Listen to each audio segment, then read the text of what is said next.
soir un sujet qui est de plus en plus d'actualité, à savoir les monnaies locales complémentaires. Pour cela, nous accueillons Maïwenn Fumi, journaliste de la rédaction. Bonsoir Florine. Bonsoir Maïwenn. Pourquoi vous êtes-vous intéressée à ces monnaies alternatives ? Au vu de nombreuses crises, la population française ressent un fort besoin de rassemblement. Pour cela, quoi de mieux qu'un développement local qui couvre tous les domaines possibles et inimaginables, qu'ils soient écologiques, économiques et même psychologiques. Très bien, merci Maïwenn. Découvrons maintenant notre reportage réalisé par Margot, Alexia, Mathieu et Rémi.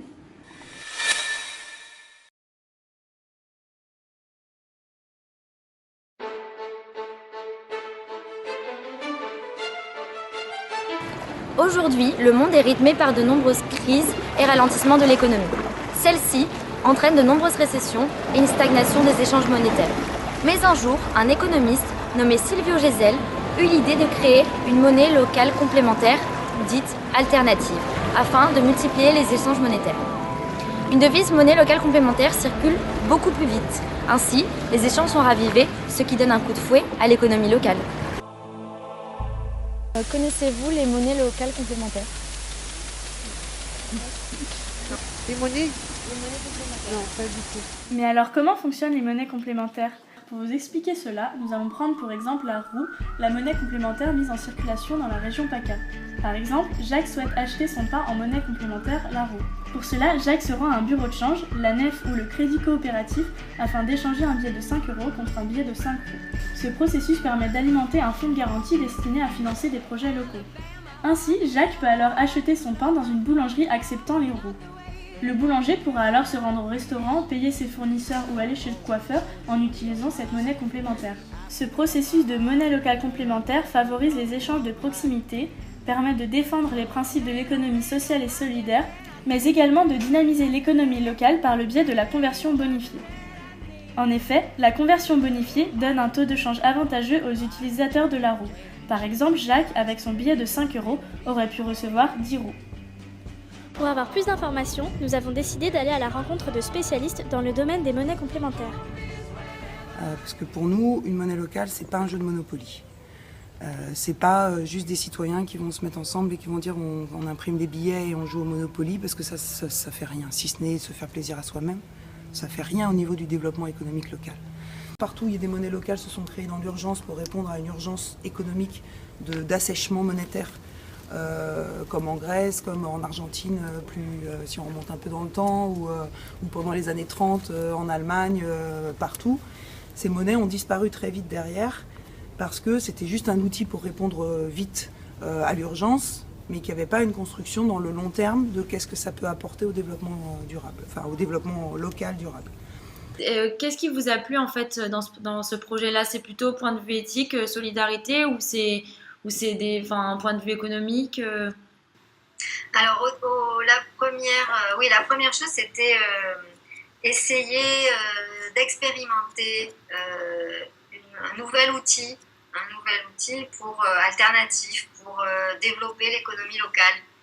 La roue, la monnaie locale complémentaire, permet de retisser des liens entre personnes, donc même des gens, des gens qui se connaissent, des gens qui ne se connaissent pas, autour de l'économie locale. Vu que la monnaie locale ne circule que dans un réseau et dans pas n'importe quel réseau, c'est-à-dire que les professionnels qui acceptent la roue, même si nous, notre charte, elle est très tranquille, on va dire, c'est un engagement moral, tout de même, ça réoriente la consommation vers des professionnels qui portent un intérêt sur la préservation de l'humain et de la nature. D'accord. Le fait de créer une monnaie locale, ça permet donc d'améliorer une vie de quartier. Ça permet aussi de favoriser des échanges. La monnaie locale n'est là que pour les échanges de biens et services contre monnaie. On ne peut pas la stocker. Oui. D'ailleurs, la nôtre perd sa validité au bout de 6 mois. Il faut remettre un tampon dessus, etc. On ne peut pas la mettre à la banque, etc. Donc, elle est toujours dans la poche de quelqu'un ou le tiroir caisse de quelqu'un. Donc, ce faisant, elle circule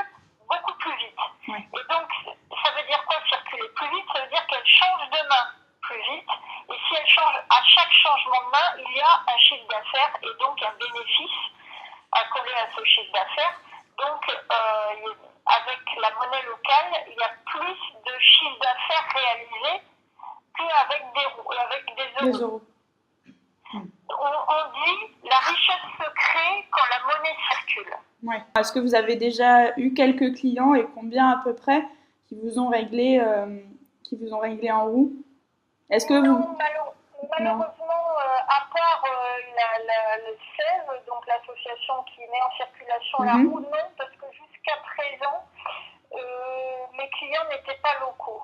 D'accord. Alors la difficulté qu'on a et que j'ai moi aussi, c'est que le réseau n'est pas encore assez étendu.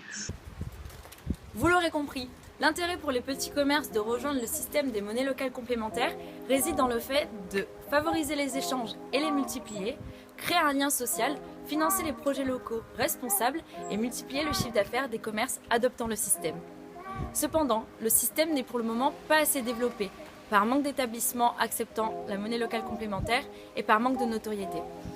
De plus, ce projet étant en voie de développement dans la région, nous n'avons pas le recul nécessaire afin de connaître les effets à long terme. C'est la fin de notre reportage. Merci de nous avoir suivis.